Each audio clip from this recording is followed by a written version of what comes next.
käes on siis 12. aprill, pühapäev ja kell on 11:30 ja ma hakkan võistlusega pihta kuskil kella 2 ajal. Ehk siis ma mõtlesin, ma näitan veits oma jalgratast, millega ma täna siis võistlen ja mida ma kasutan ka muidu võistlemiseks siis. Bottega 776 Chronotloni ratas, Ultegra elektrilise käeguvahetajaga.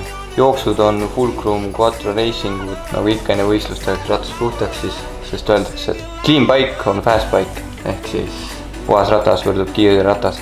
Ja kiks on mul siis Taxi Neo 2, mis siis ühildub mul arvuti, telefoni, kõige kellaga, kõigega ära. Ja kuna õues on täna kehv ilm, siis ma sõidan ratastoas. Ja Ironman on ühes programmis valmis teinud rattaraja, kus siis on üks suur tõus sees ja laskumine ja siis on natuke sirget maad ja ongi kõik. Nii, kell 14:13, 14:30 sai välja kuulutatud, et on start, nii et viimane aeg minna väike soojendus teha ja siis juba 3 kilti ajale. Õues on väike tuul ja vihm, et räägime pärast, kui jooks on tehtud.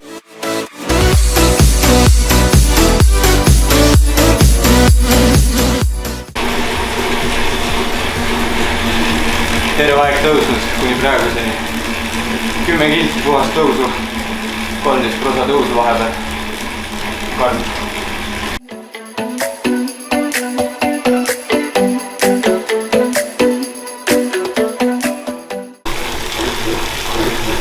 Viimane kilt, viimane raske tõus.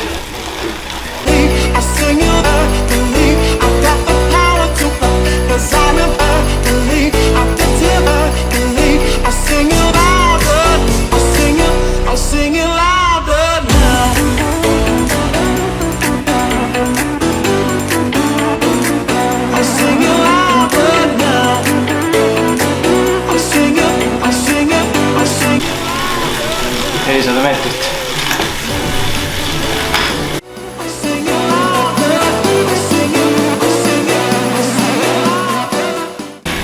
Kakssada.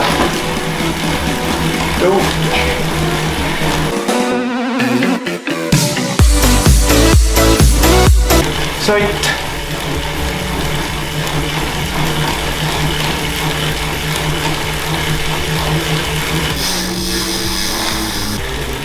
Kümme kilti jooksin ära tegelikult juba enne. Jooks oli raske, aga tuli 43 minti, kui ma ei eksi. Tuli 42 lõppu. Päris see oodatud aeg ei ole, aga nagu võib rahule jääda, see rattarada oli päris raske. Seal oli üks 20% tõus sees ja üldse palju nukke. Et tuli 525 tõusumeetrit ja keskmine kiirus oli 29,8, aga see ratas ei läinud arvesse, et kellaga tekkis probleeme. Siis ei läinud sinna Ironmani portaali üles ja praegu kell on 20:55 ja ma teen teist ratast. Teist korda sõidan 40 kilti läbi, et saada see märk kätte, et ma olen seal ikkagi läbinud. Aga praegu ma seda võistlusrada ei sõida, vaid sõidan lihtsalt nii-öelda vaba sõitu, kus ma saan ise määrata oma vattide arvu ja siis sellest tulenevalt tuleb ka kiirus.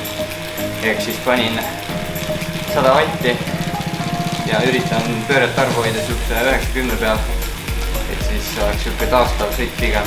Ja kui nüüd seega arvesse lähe, siis kolmandat korda ma enam sõitma ei hakka seda.